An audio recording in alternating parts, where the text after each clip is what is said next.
I'm so excited to be able to finally be telling you the birth story of Van, our second baby. So it begins with towards the end of July. I was getting really anxious and ready to have my baby. I was really worried because Kyle, who is an audio engineer, was going to have to be out of town doing some shows. And I was just like so nervous that I was going to have this baby while he was gone. And I will just go ahead and throw in there that we had a C-section with our first baby, with Stella here. It was not a planned C-section. It was just a failure to progress with an induction for low amniotic fluid. So I was really frustrated with how my first delivery went. Having that I'd had a C-section with my first baby, I knew that I wanted to try for a VBAC, a vaginal birth after cesarean. So I knew from the very beginning of, before I even got pregnant with this baby, that I was going to be trying for a VBAC pretty much no matter what. And so because I wanted to do that, I used the midwives at the birth center here in Utah, in Murray, and they were amazing. So when I was like 9 weeks pregnant, or 5 weeks pregnant actually, I went and toured the facility. I just knew from the very beginning that I wanted to have a different birth this time, and so I planned for that from the very beginning, and I chose not to use an OB, and I chose not to go to the hospital at all. So it was a very different experience, and I'm so glad that I did that way. But now back to the story currently, is that I was about 38 weeks, and I was really trying to do... Nope, I'm telling my story. I was 38 weeks, and I was pretty much getting really anxious. I'm a pretty impatient person anyway, but I was trying pretty much everything that I could naturally to get him ready to go. Okay, say hi. Hi. Okay, no more, okay? I was exercising very consistently throughout the whole pregnancy. I was doing a lot of walking at the end. I was eating pineapple. I was eating spicy food. My husband and I were having sex. We were pretty much doing everything that we could to ensure that he was going to be getting ready to come. So we were really trying to encourage this baby to come naturally on his own, as that this was going to be a VBAC, and being that I was a VBAC, if I went more than 41 weeks, I would have to likely deliver at the hospital with an OB, because the midwives didn't feel comfortable with me being past 41 weeks. And also, they wouldn't be able to, obviously midwives don't do inductions at birth centers, and they also don't do epidurals and pain medication at birth centers. But I knew I wanted a natural birth, so that was fine. But so I knew that I really wanted this baby to come before 41 weeks, and I really wanted him to come when my husband was in town, because we had done some natural birthing classes together. We did birthing from within this time, but we were also really familiar with Bradley method, and I'd done some reading about hypnobirthing. Okay, so I was doing a lot of natural methods to try to help my body go into labor. I think when you get to the end of pregnancy, even though you're like not full term, you start to think that it's just like not going to happen, because it's not happening. Every day you wake up and you're like, is today going to be the day I'm going to have my baby? So every day that I wasn't going into labor, and I was wondering, you know, when is it going to happen? And I really started to doubt my body, thinking that it would even go into labor on its own, because I never got to experience that with my first. I was induced at 40 weeks and 3 days, and so I didn't get to experience going into labor on my own, and so I honestly just kind of doubted that my body would do it.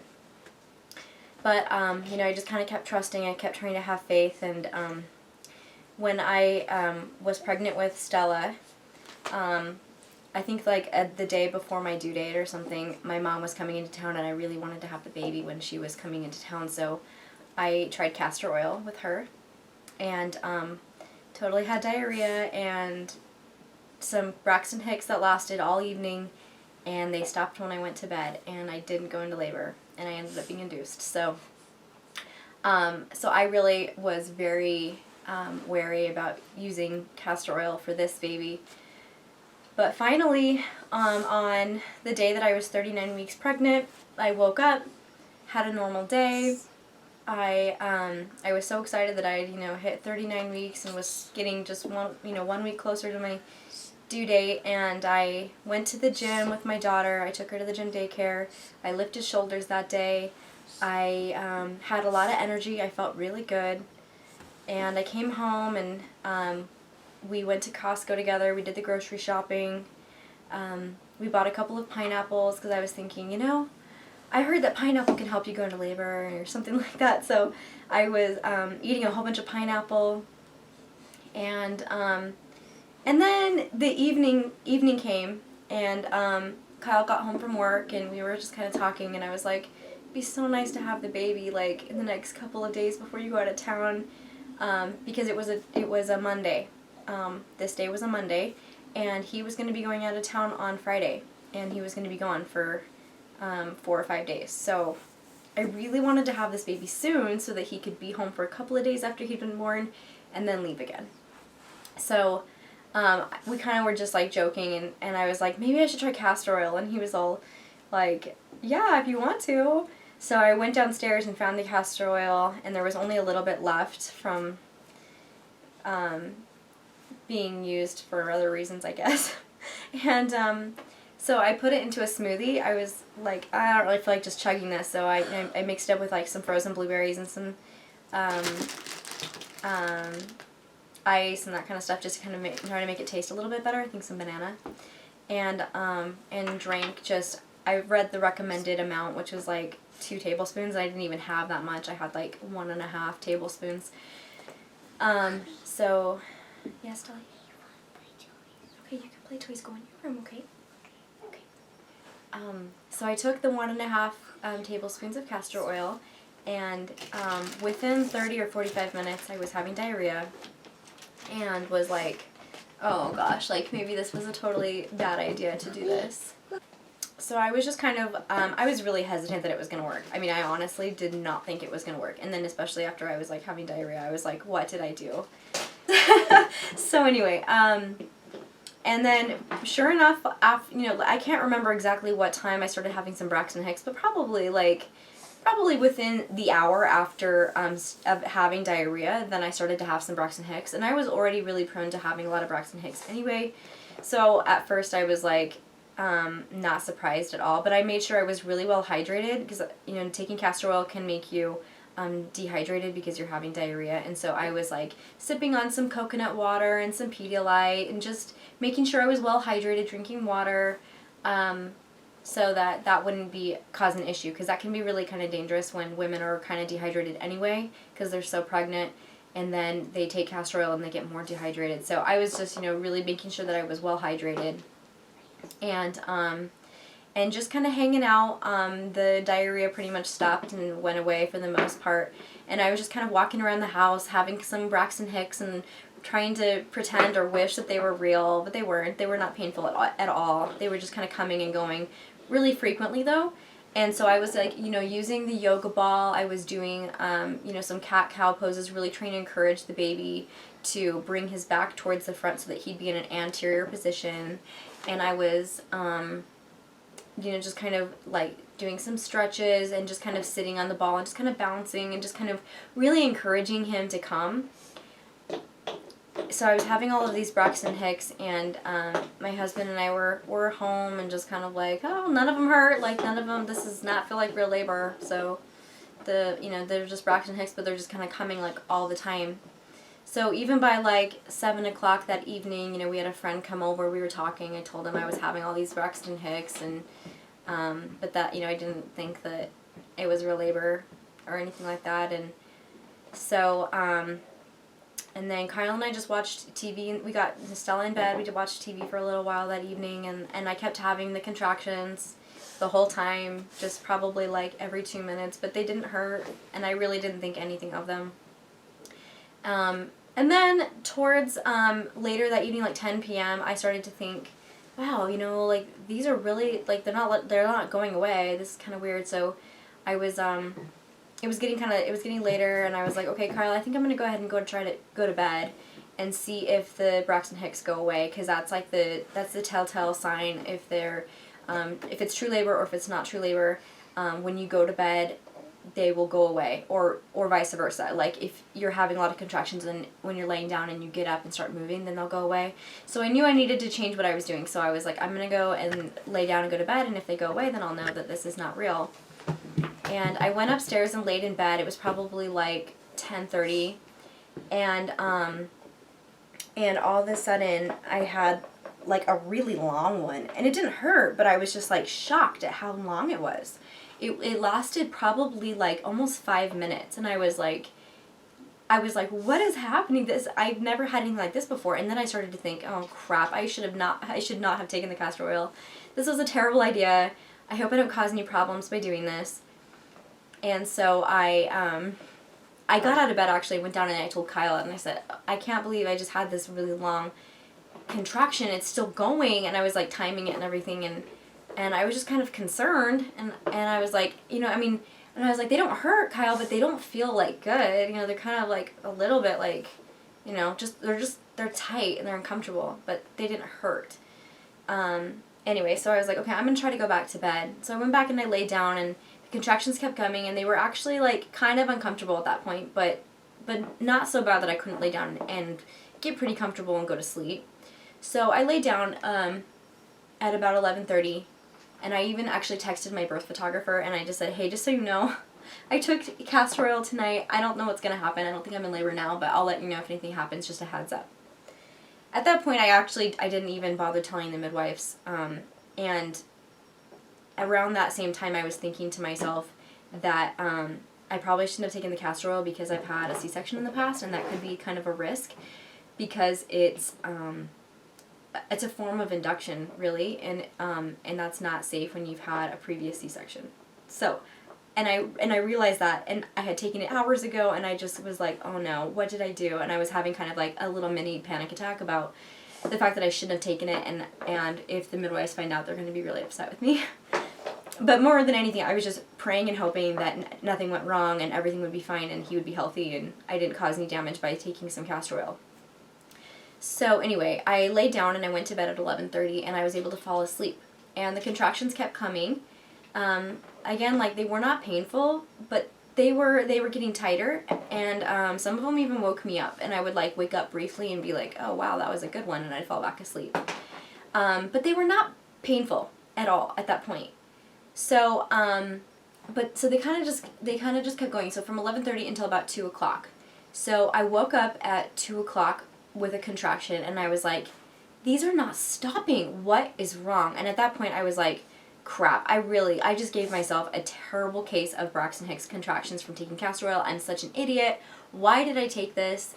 And I was like, I've got to get him to stop. So I was like, okay, what does the midwife always tell me when I'm having too many Braxton Hicks, like after I'd been hiking or working out or something? And I was like, hey, make sure I'm hydrated, and I'm going to take a warm bath with Epsom salt, and I'm going to take a magnesium, and I just was going to do the things that I know that I should do when I have Braxton Hicks. So I made a warm bath, I laid in it with Epsom salt, and I was just trying to get comfortable and really relax and try to get my body to stop having these Braxton Hicks because I was just totally regretting taking the castor oil. So I got in the bath, and so this is like 2:15 in the morning. So now this is Tuesday morning, and I'm laying in the bath, and they're actually like getting worse. At that time they were getting worse, and I was like, what the crap is going on? I still didn't think I was in labor yet. I did not think I was in labor, but I was like, these Braxton Hicks are so crappy, and they're hurting, they're uncomfortable, and I was just mad at myself for taking the castor oil. So I tried that, and I went downstairs, I drank some more coconut water, and I was trying to get really well hydrated. I was just kind of walking around my house, kind of, just like swaying and just trying to like be comfortable. And finally, like, I realized that they just kept getting stronger and tighter and more uncomfortable. But at that point, I wouldn't have called them like truly painful yet. But they were getting worse. And at that point I was like, okay, I don't think this is real labor, but I need to tell the midwife what I've done, because obviously I've given myself some really bad Braxton Hicks, and I need to have her help me figure out how to get them to stop. So I call the midwife, and it's Eve on call that night. And so it's like 3:10 in the morning, and I call Eve, and I'm like, "Hi Eve, it's Amy. I'm so sorry. I took castor oil." I was so embarrassed that I had done something so stupid. And she was like, "Okay, so what are your contractions like?" And I'm kind of explaining them to her, and I'm like, "Okay, hold on just a second. One's coming on." And I stop what I'm doing. I stop talking, and I lean over my couch, and I'm just like swaying my hips, and I'm just like moving, and I was like breathing, and I was trying to breathe through the contraction, and then I got back on the phone, and I was like, "Sorry, they just keep coming. I have all these Braxton Hicks. I don't know what I've done, but they won't stop." And I was like, "What do you think I should do?" And she's like, "Well, I think you've gotten yourself into labor." Oh, wow, we got spit up. Hold on. Alright, so at that point, Eve was like, "No, I think you've really gotten yourself into labor." She's like, "But I think you should probably come into the birth center and we'll check you out." And I was just like, "Oh, crap, what am I going to do? Stella's sleeping, Kyle's sleeping, he has to work in the morning. What am I going to do? How am I going to, I mean," and these hurt at that point. They were kind of like getting a little painful. And I was trying to figure out how I was going to get myself to the birth center, and she's like, "Yeah, why don't you meet me in an hour?" And I was like, "Okay, yeah." All right, so the midwife wanted me to meet her at the birth center in an hour, and so it was 3:15 when she said that. So I was like, "Okay, we've got till 4:15 to be at the birth center." The birth center was really close to my house, like 10-minute drive, like during the day, and so I was like not worried about how long it would take to get there. But I was just worried about, like, what we were going to do with our daughter when we went, because we really didn't have this, like, planned, you know, like, we didn't have planned that night for anyone to come over and stay, or for us to be able to take Stella somewhere. So, you know, I called my dad, because my dad lives close by, and I was hoping that maybe my dad could either come over or I could just drop Stella off there and let her keep sleeping. I wasn't really sure. So I tried calling my dad, and his phone was turned off. So my dad likes to turn off his phone sometimes when he sleeps so that nobody wakes him up. And I was just like, and he doesn't have a house phone. And so I was like so like panicky. I got a hold of his wife, who was actually out of town. She was in Denver. She's a flight attendant, so she was gone. And I was like, she was like, "I'm so sorry. If I was there, I would help you, but I'm not. And I can't get a hold of your dad either. His phone's turned off." And so we were just like kind of panicked about that. And in the meantime, like, my contractions are, like, every single one is a little bit worse than the last. And I was just, so I woke Kyle up, and I was like, "Kyle, you know, we've got to go to the birth center. I need you to wake up, and we got to figure out what we're going to do with Stella. I need you to pack up your stuff and your food and everything." So he's like packing, he wakes up and he starts like packing stuff, and he's like making oats, and he's like packing up all these meals, and he's like packing his clothes. It takes him like 40 minutes to get ready, and I'm just like, I'm getting to the point where every single contraction that comes, I'm like having to stop what I'm doing and get down and like breathe through it, and it's hurting. And some of them I was crying, and I was like, "Oh my gosh, I just want to get there. I just want to go to the birth center now. I just need to do this." And I was just so stressed out because, you know, we had practiced the birthing from within, where Kyle is like supporting me, and he's, you know, helping to keep me calm and coach me through every contraction. And that is not what he was doing at this point, because he was rushing around trying to pack things up. And so the last thing he was doing was like paying attention to me. But occasionally he would stop what he was doing and come and like put his hands on me and kind of like help me. And then as soon as that one was over, he'd like run around and keep doing what he was doing. So it was a really stressful time. That hour was like super stressful. And finally Kyle got a hold of his mom, who was able to get a hold of Kyle's sister, who raced over to try to be at our house so that Stella could just sleep in her own bed and wake up, and that would be that. So finally his sister shows up probably right about like 4:10 in the morning. And, you know, I'm like crying. I'm like, "Thank you so much for coming. I'm so sorry." And she's the sweetest ever. She was like, "It's okay. No worries."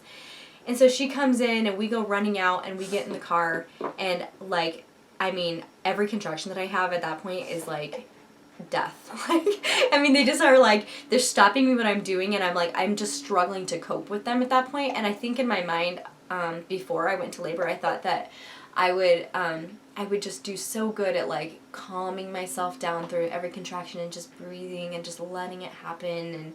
And that's totally not what was happening at this point. I was like kind of a little panicked. Like, I was just like, why are they hurting so bad? And they all hurt my lower back. I was like, the pain was just so much in my back, and I was like thinking, oh no, he must be posterior, and he's not supposed to be posterior. I've been doing all of these things on my hands and knees so that he's not posterior. Anyway, so I get in the car, and I have Kyle bring a towel in case my water breaks, and he packs all of this stuff up, and I try to turn around and be on my hands and knees in the front seat, because sitting was like not happening. I was like sitting at first when he starts driving, and I was like, oh my gosh, this is awful. I cannot sit. Like, forget sitting. So I like turn around, and I'm leaning over the seat. I wanted to recline it, but I couldn't because the baby's car seat was blocking the ability for the seat to recline. And so I'm just like on my knees, but just like straight up and on the seat, and just with my head bent over, and I'm just like struggling. And Kyle's like driving as fast as he can, you know, through, and it's, you know, in the middle of the night, so there's like no cars on the street. And you know, we're driving, and we're like probably halfway there, and I'm like half joking, like, Kyle, maybe we should just go to the hospital so I can get an epidural. This is so hard. And at that point, like, I think I knew that I must be in real labor. But I was just very hoping that I would actually be dilating this time, because that was why I had a C-section the first time, is I was just not dilating like at all with the induction. So anyway, so we finally, like, Kyle pulls in. He pulls in all crazy, and right there in the parking lot, I'm having another contraction, and I'm like, okay, as soon as that one was over, like, 'cause they were lasting about a minute. And, but as soon as that one, but they were coming like every 2 minutes still. Like, they were like one on top of the other, but they were only lasting about a minute. But that was one thing that was weird about these contractions, is that they didn't start more spaced apart and then get closer together gradually. They started out really close together, like every 2 minutes, and then just got harder and stronger and more painful. So that was the only thing that was different about these contractions from what I thought in my mind that labor contractions were supposed to be like. Like, I thought they were supposed to be farther apart and then gradually spaced together. So anyway, so as soon as I have that one in the parking lot, like, we try to rush in before I can even, so we go inside the building, and it's actually up the elevator to where the birth center is, and we go up the elevator, and before I can even walk through the doors of the birth center, I'm having another one, and I'm just like, this is so hard. Like, they were just so close together, and I didn't know what to do. Like, it was just hard to get anywhere or do anything. So then we finally walk back there, and Eve, the midwife, is there, and she's got the lights on, and she has the birthing tub all full of warm water, and everything was like ready. Like, she was there just ready to greet us, and I immediately had another contraction as soon as I got in there. So I just leaned right over the big bed that's in there. They have these beautiful big beds. The rooms are beautiful. And I just, you know, leaned over the bed and just did whatever I could. I just closed my eyes. I just was like swaying and rocking my hips and just trying to breathe through it. So after that contraction finished, the midwife checked my vitals, and she checked me. And or she didn't check my cervix. She just like was like making sure I was doing okay and listened to the baby's heart rate, and everything was good. And so she said, go ahead and get undressed and get into the birthing tub. So I got into the birthing tub, and it felt really good. Like, at first it was so warm, and I remember thinking to myself, is it okay for the water to be so warm when I'm in labor? Anyway, and I got in there, and then just kind of kept having contractions. They were still just like every 2 minutes, and then after, between some of those first few contractions of being in the water, the midwife checked me, and she said, you're a 5, almost a 6. And I remember just being like, that was like music to my ears to hear that I was actually dilating with this one, because when I had the C-section with Stella, I was stuck at a 5, maybe a 6. And I never progressed further, and that's when they did the C-section. So to hear that I was already that far on my own, I was like, I just like have chills, just the thought of, okay, my body's doing this, I can do this. And so I labored in the tub for a while, and okay, so I was having the urge to push, and I was having a really hard time not pushing. I told Eve, the midwife, I was like, I really feel like I have to push. And she was like, oh, really? And she was like, she's like, sometimes with posterior babies, because I was telling her about my back labor, she's like, sometimes with posterior babies you can feel a lot of urge to push, even though you're not fully dilated. She's like, try really hard to resist that. But she's like, do you want me to check you? And I was like, yeah, sure. So she went ahead and checked me again and was like, you're like a 7. And that was only like maybe 20 minutes after she checked me before. So I was progressing really fast. And she was, and she said that my bag of water was bulging. It wasn't broken yet. So, but she's like, just try really hard not to push. And I was like, okay, all right. So I was trying really hard not to push. But then finally, like, I mean, I would just, like, accidentally, like, be pushing with some of those contractions. They were so intense, and I was, like, not able to. And then all of a sudden, I was, like, I felt a pop with one of my contractions, and I was, like, letting myself bear down. And I felt a pop, and I was like, okay, my water broke. And everyone confirmed it, and there was no meconium in the water. It was clear. And it was kind of cool being able to be in the water when that happened. It wasn't, like, an extra mess, you know? So, so I stayed in the water and just kind of kept laboring. I think I just kind of kept going for a little bit longer, and then finally she was like, do you feel like you have to push with every contraction? And I was like, yeah, pretty much. And she checked me again, and I was fully dilated. So that was only at like 5:15 in the morning. So we'd been there for like just under an hour or something, and I was fully dilated. I think it was then, maybe it was 5:45. It was somewhere around 5:15 to 5:45. So, so that was so fast because that was only like 2 hours after I had like realized that I was in real labor. And here I was, like, my water was broken and I was fully dilated, and she was like, you can start pushing me if you want to.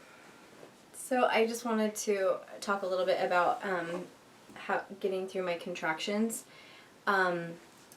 As I wasn't using any pain medication at all, but I was mostly just using breathing techniques, just deep breathing, and just trying to tell myself to relax throughout the contractions. Honestly, I don't feel like I did that perfectly. I never felt super relaxed during labor, and I definitely felt pain.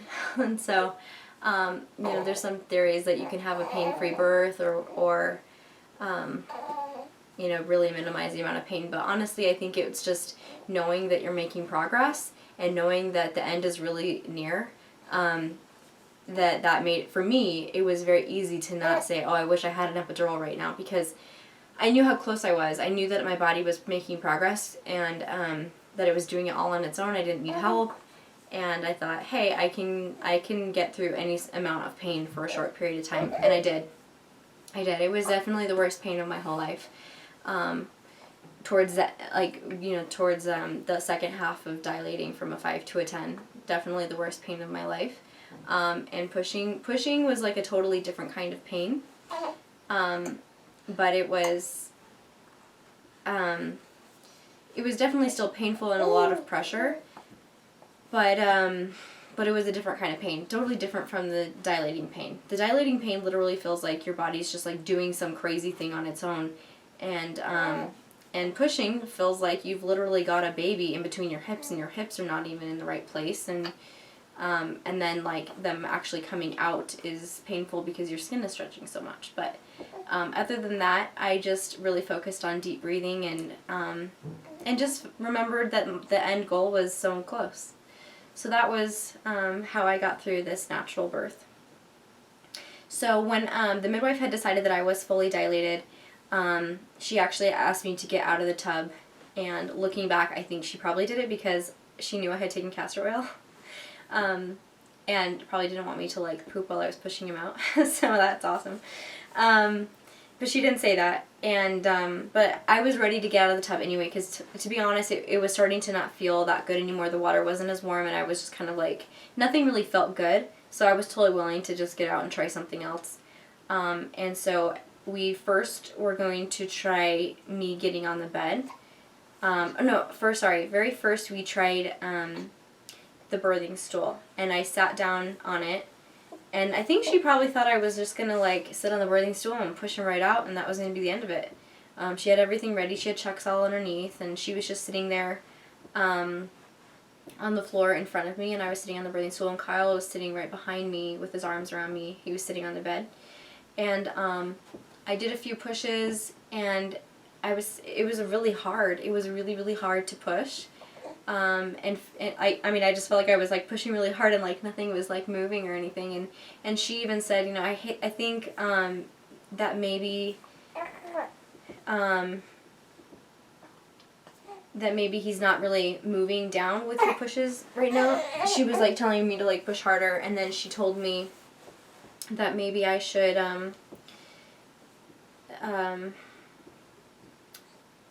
we should try like a different position. So from there we went onto the bed, and I laid down. I was getting really tired at that point because I'd only slept like 2.5 hours, you know, from 11:30 to 2 in the morning, and so I was really tired. It was getting closer to about 6 o'clock by this time in the morning. And so I laid on the bed on my side, which just getting up and moving was like really hard. Like the baby was very far down, and I could feel that. And so I was like waddling, you know, like I felt like I couldn't even put pressure on my legs because my bones didn't feel like they were in the right place. So anyway, I got myself up onto the bed, which was really hard, and I laid on my side, and she had me hold one leg up and push with every contraction, and then she'd have me switch onto the other side, which was really hard. So switching to my other side, you can't even really imagine what it's like to try to like move your body when you have a baby all the way down in your pelvis. But it's really awkward. So I would switch to the other side and try to push, and switch to the other side and try to push one more time.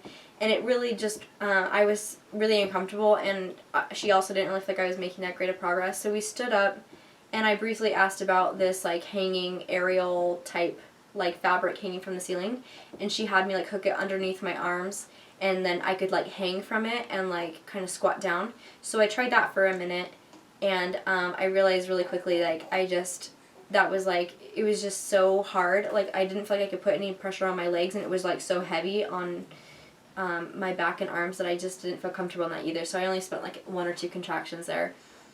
And then the midwife was like, okay, let's do this one position that I always have women do when I really need a baby to come down and move out. Because by now I'd been kind of pushing probably for about like, I don't know, like 30 or 45 minutes. And she really just didn't feel like I was making a ton of progress, and so she wanted me to really do something that would make a lot of progress. So she had Kyle sit on the edge of the birthing tub with his legs out of the tub. And so he's sitting just kind of on this, you know, tile seat, and she put some chucks over his legs, and he had his legs wide open. And then I walked towards him and then put one leg on one leg and one leg on the other leg while facing him. So now I'm straddling him, and she has chucks underneath, and then she sits down underneath, and I have my arms around his neck, and I am she has me sink my hips down between his legs, so his legs are just wide open, and he's holding me, supporting me, and my arms are around his neck, and then I'm sinking my bum and my pelvis down, and then pushing really hard with every contraction. And then in between, she was having Kyle kind of pull me in and kind of bring his legs together to kind of give me a break in between every contraction. And I was just pushing as hard as I could, and then I would push as hard as I could, and then she would tell me to push harder. And I didn't know what to do, and at that point I finally started just letting out these loud, just groans, not screams, but just kind of I was really grunting and just making a lot of noise at that point. And I felt like it was helping, actually, to make any progress. At that point she was saying, okay, yes, I can see progress, this is good, he's really moving now. And that was really encouraging to me. And, it was hard. That was just the hardest work of my life. I was so exhausted at that point, and not just because I hadn't slept, but I really felt like I was having this insane major workout. And it was just such hard work to push so hard. I felt like it was taking every fiber of my body to push this baby out. But then she finally was with one push, she was like, okay, I can see some head, I can see some hair. She had a mirror down there that she was using to kind of help herself see, so she wasn't having to put her head down on the ground and look up. But she said that she could see a whole bunch of dark hair, And, you know, we were just, I mean, I was excited, but I was just like, I'm so exhausted, like, just, like, get this over. And then, with another push, she was like, you know what, I think it might be a lot of dark blonde hair. And, it was exciting to hear that he was getting closer. I kept thinking that, you know, it'd be like a few pushes and he'd be out. So I was really shocked that I was having to push for so long. At this point, it was almost an hour of pushing. So, she was saying that he was making great progress and he was really moving down with this positioning. And Kyle, I just felt so bad because I'd look at him and see how hard I was pulling on his neck and how much energy he was using to hold me. I was like, I'm like this huge whale, like, at this point, just I'm so big. And he's like holding me up and I'm yanking on his neck and I was grabbing his shirt when I would be pushing. And anyway, so we were finally making progress though. And so she felt like I'd made a bunch of progress, and at that point she wanted me to move back to the birthing stool.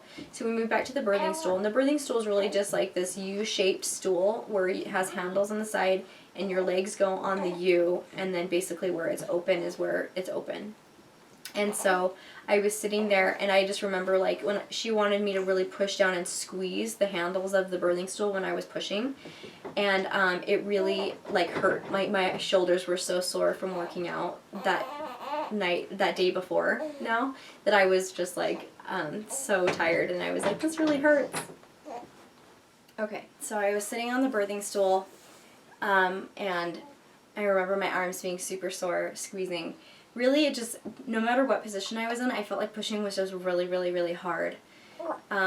So anyway, I was sitting on the birthing stool, though, and just, like, pushing with all of my might, and this is way too much information, but I was pushing so hard that I had caused, like, serious hemorrhoids. And my sweet midwife was, like, using, like, these hot washcloths and, like, trying to, like, put some pressure, like, counter pressure there while I was pushing because it was hurting so bad. Like, everything, when I was pushing, everything hurt down there. I just felt like so much pressure was happening, and I felt like I was, like, pushing, like, and, like, breaking things, basically. I just felt like it was just causing excess pressure. So she was giving some counter pressure down there, and, but I was just pushing, and I was like, it really hurts, you know, it really, really hurts. And she's like, that's okay, it means that it's working. So I just kept pushing through the pain, even though it felt like just awful. But at that point, I was like, I want this to be over so bad, and I want this baby out. And so I was just pushing with all of my might, regardless of how much it hurt. And so with every contraction, I was pushing and pushing, and then she kept telling me how close he was. And then finally, all of a sudden, out pops the head. And I just, you know, it was like this sudden, like, release, like, wow, there's a head down there. And she said, hey, you can put your hand down and feel his head. And I was like, that's okay. Like, I didn't even want to at that point. I was just like, I just wanted him to be born. Like, I don't want to get my hands messy. I just wanted to, like, just get him out. And so I was like, should I just keep pushing, or should I wait for another contraction to push his body out? And she's like, wait for another contraction. So, and at that point, it's like the contractions were like they're not as strong feeling as they feel when you're dilating. And so it was almost like kind of hard. Sometimes I was like, okay, am I having another contraction? I think I am. So I just like went ahead and started pushing. So, I felt another contraction, and I pushed, and I took I think it kind of a couple of good pushes with one breath, but I got his body out.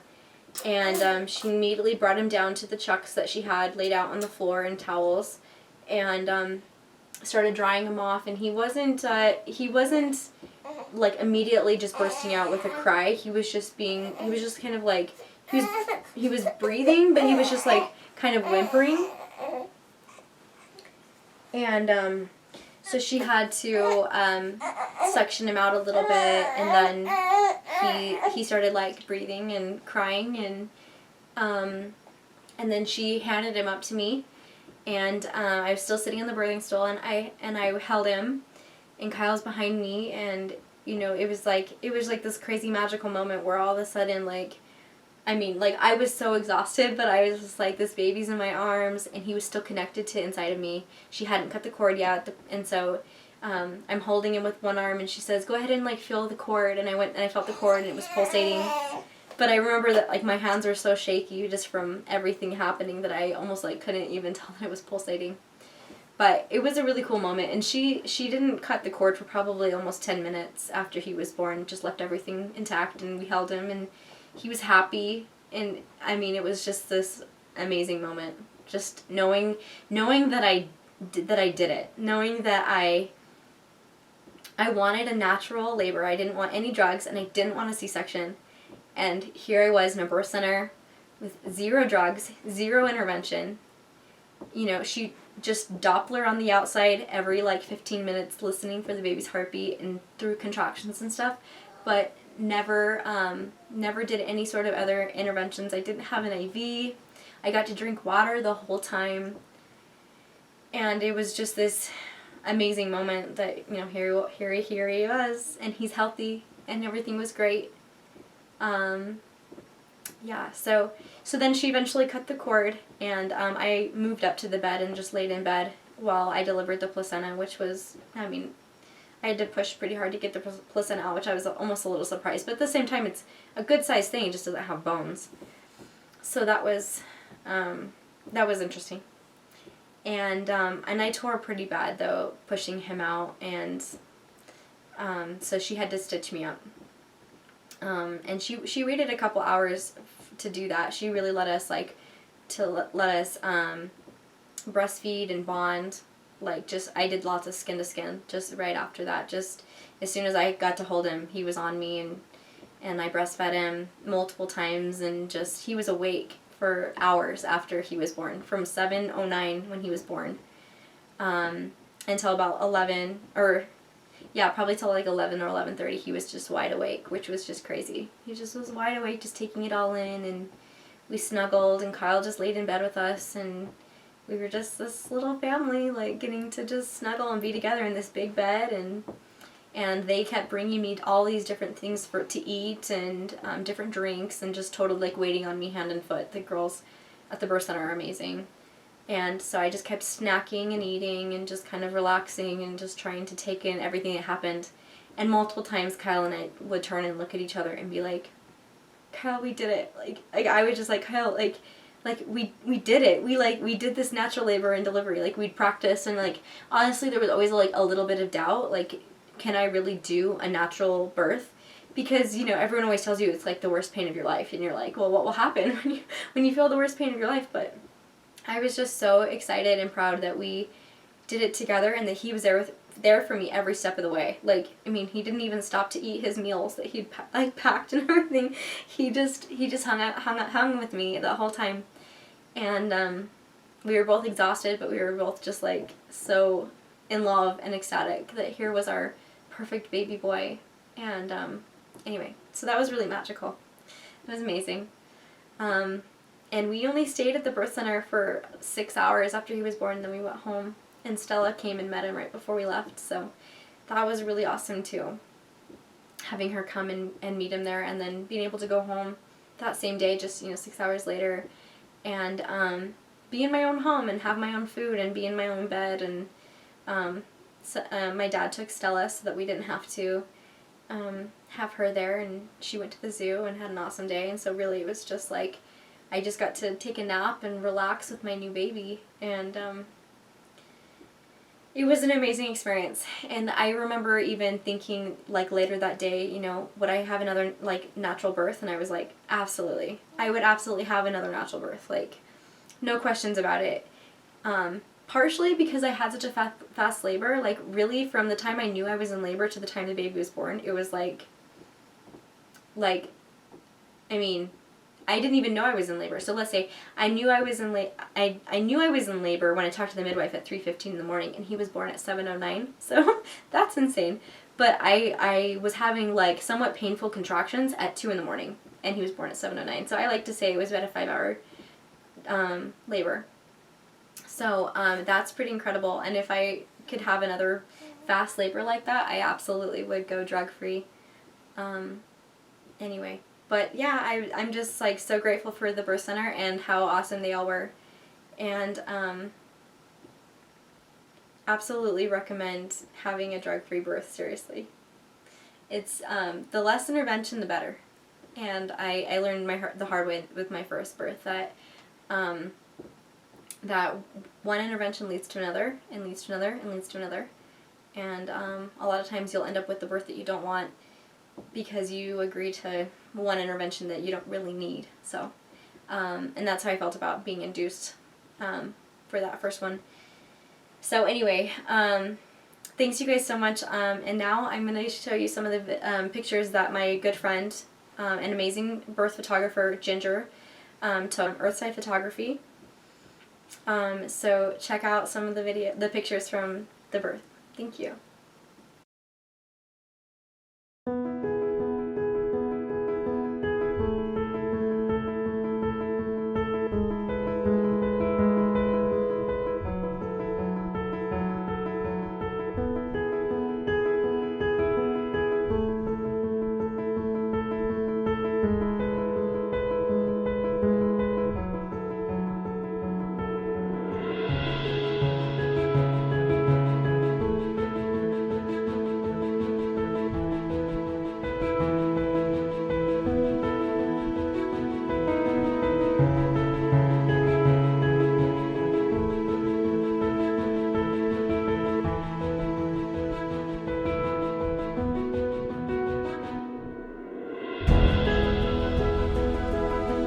Thank you.